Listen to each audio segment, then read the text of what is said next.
अस्सलाम वालेकुम, welcome to another video on my YouTube channel. Pew Research Center के एक सर्वे के मुताबिक दुनिया में काफ़ी सारे लोगों की ये ख्वाहिश है कि वो एक लंबे अरसे तक जिंदा रहना चाहते हैं। वर्ल्ड बैंक स्टैटिस्टिक की 2021 लाइफ एक्सपेक्टेंसी स्टैटिस्टिक के मुताबिक यूएसए में ऑन एवरेज एक इंसान 76.1 साल, कनाडा में 81.1, यूके में 81.3, चाइना में 76.3, इंडिया में 69.7, जबकि पाकिस्तान में 67.8 साल तक इस दुनिया में क़याम करता है। इस दुनिया में सबसे लंबी उम्र हांगकांग के लोग पाते हैं, जिनकी एवरेज एज 85.7 साल है, जबकि सबसे कम एवरेज एज सीरी लियोन के लोगों की है, जो ऑन एवरेज 54.3 साल तक इस दुनिया में क़याम करते हैं। अब तक दुनिया में सबसे ज़्यादा रिकॉर्डेड उम्र फ्रांस की एक वुमेन ने पाई है, जिसका नाम जेनीन कालमेट था, जो 21 फरवरी 1875 को पैदा हुई और उन्होंने 4 अगस्त 1997 को वफात पाई। इस हिसाब से उनकी उम्र 122 साल और 164 दिन बनती है। इनके अलावा 1870 से 2023 के दरमियान में किसी इंसान ने इतनी लंबी उम्र नहीं पाई है, मगर अनलेस कि आप अपनी लाइफ से तंग हैं, तकरीबन हर बंदे की ये ख्वाहिश है कि वो लंबे अरसे तक अच्छी सेहत के साथ दुनिया में ज़िंदा रहे।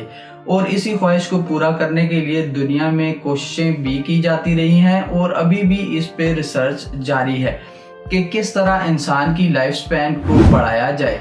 आज की इस वीडियो में हम देखेंगे कि लंबी उम्र पाने के मामले में साइंस क्या कहती है, आजकल के इंसान की उम्र कितनी लंबी हो सकती है और साइंस इस मामले में क्या मदद कर सकती है। तो चलें आज की ये वीडियो शुरू करते हैं।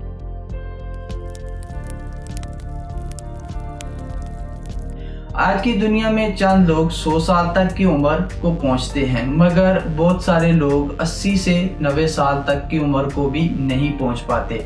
अगर हम साइंस का पॉइंट ऑफ व्यू इस तनाज़ुर में देखें तो अभी तक जो रिसर्च हुई हैं उनमें सबसे लेटेस्ट साइंस स्टडी के मुताबिक ह्यूमन बीइंग का लाइफ स्पैन एट मोस्ट 120 से 150 साल का हो सकता है।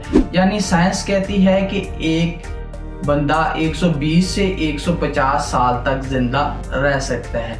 ये स्टडी, जो कि मई 2021 को नेचर कम्युनिकेशन जर्नल में पब्लिश की गई है, इसमें रिसर्चर ने मैथमेटिकल मॉडलिंग के थ्रू ये अंदाज़ा लगाया है कि एक ख़ास उम्र के बाद इंसान में बीमारी से ठीक होने की ताकत बिल्कुल ख़त्म हो जाती है, जिसकी वजह से उसकी मौत वाक़या होती है।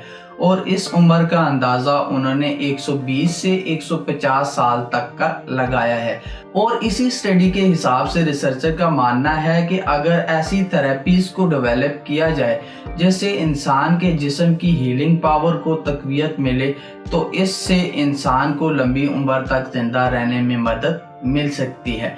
इस स्टडी में रिसर्चर ने तकरीबन 5 लाख लोगों के ब्लड सैंपल्स को एनालाइज किया, जिनका ताल्लुक यूके, यूएसए और रशिया से था। इस स्टडी के लिए डेटा सेट में मौजूद तमाम लोगों के ब्लड सैंपल्स काफ़ी महीनों तक बार बार लिए गए और उन पे जांच पड़ताल की गई। इस रिसर्च के लिए रिसर्चर ने 3 मुख्तलिफ उम्र के लोगों के खून के टेस्ट से लिए गए 2 नंबरों को देखा और उससे अंदाज़ा लगाया कि जिस तरह इंसान की उम्र बढ़ने के साथ साथ इंसान के बाल सफ़ेद हो जाते हैं, इसी तरह इन दोनों नंबरों की तादाद में भी इजाफा हो रहा था, जिनको उन्होंने एजिंग का नाम दिया।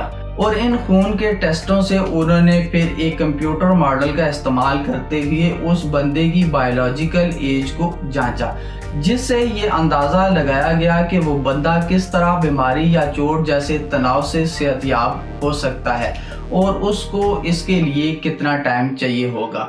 इस कंप्यूटर मॉडल, जिसको वो डायनामिक ऑर्गेनिज्म स्टेट इंडिकेटर का नाम देते हैं, उसके मुताबिक एक बंदा 120 से 150 साल की उम्र में किसी भी बीमारी या चोट से रिकवर होने की सकत खो देता है। इसका मतलब ये हुआ कि इस पीरियड के दरमियान इंसान के जिस्म में इतनी ताकत नहीं रहती कि वो किसी भी बीमारी या स्ट्रेस का मुकाबला कर सके। इसके अलावा इसी स्टडी में रिसर्चर ने फिजिकल एक्टिविटी का जायजा भी लिया, जिसको स्टेप पर डे के हिसाब से जांचा गया और इसके रिजल्ट में देखा गया कि यंग लोगों के स्टेप पर डे की तादाद उम्र रसीदा लोगों से ज़्यादा है और इसी स्टडी से भी तकरीबन उतने ही एज का अंदाज़ा लगाया गया जितना कि डायनामिक ऑर्गेनिज्म स्टेट इंडिकेटर से लगाया गया था। अब यहाँ तक तो ये बात क्लियर हुई कि लंबी उम्र के मामले में साइंस क्या कहती है। अब साइंस इस मामले में इंसान की क्या मदद कर सकती है ये भी देख लेते हैं। अब फर्ज करें कि एक इंसान 120 साल की उम्र को पहुंच जाता है मगर इस उम्र में वो किसी काम के काबिल नहीं है, तो इस तरह से वो दुनिया पे बोझ है, लाइक वो एक्टिव हेल्थी लाइफ नहीं गुजार सकता, तो ऐसी उम्र का कोई फ़ायदा नहीं है।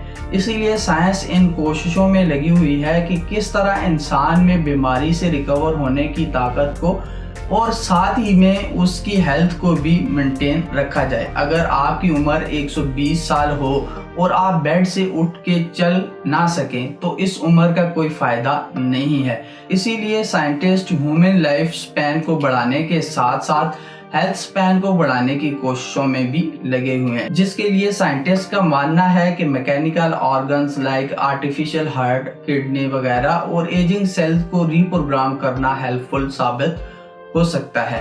University of California Los Angeles में science of ageing and looking for chemical solution to reverse it की टीम ने ग्रिम एज के नाम से एक क्लॉक बनाई है जो कि डीएनए को बेस बना के ये प्रेडिक्ट करती है कि आप कितना अरसा जिंदा रह सकते हैं। ग्रिम एज पर जब एक उम्र रसीदा रैट यानी चूहे को यंग रैट का प्लाज्मा लगाया गया तो मुशाहिदे से ये बात सामने आई कि उम्र रसीदा रैट की एजिंग प्रोसेस में रिवर्सल आया है, यानी उसकी उम्र रसीदगी में पॉजिटिव वे में फ़र्क पड़ा है। मगर इससे ये बात हरगिज़ साबित नहीं होती कि इस मुशाहिदे के रिज़ल्ट इंसानों पे भी चूहों जैसे ही होंगे। इंसान ने साइंस की बेस पर मेडिकल फील्ड में रिसेंट पास्ट में काफ़ी सारी अचीवमेंट की हैं, मगर एज मुस्लिम हमारा ये ईमान है कि मौत और ज़िंदगी अल्लाह की तरफ से है और इसमें इंसान, साइंस या किसी भी कुव्वत का कोई अमल दखल नहीं है। हर इंसान का दुनिया में आना अपनी मर्जी से नहीं है और ना ही वो अपनी मर्जी से इस दुनिया से जाता है। हमें कोशिश करनी चाहिए कि हमें जितनी लाइफ मिली है उसमें अपने आप को बेहतर रास्तों का मुसाफिर बनाएं और आने वाले टाइम के लिए ज़्यादा फिक्रमंद हों। होपफुली आपको वीडियो पसंद आई होगी। मज़ीद ऐसी इंफॉर्मेटिव वीडियो के लिए मेरे चैनल को सब्सक्राइब ज़रूर करिएगा। Take good care of yourself and दोस्त अराउंड यू। अल्लाह हाफिज़।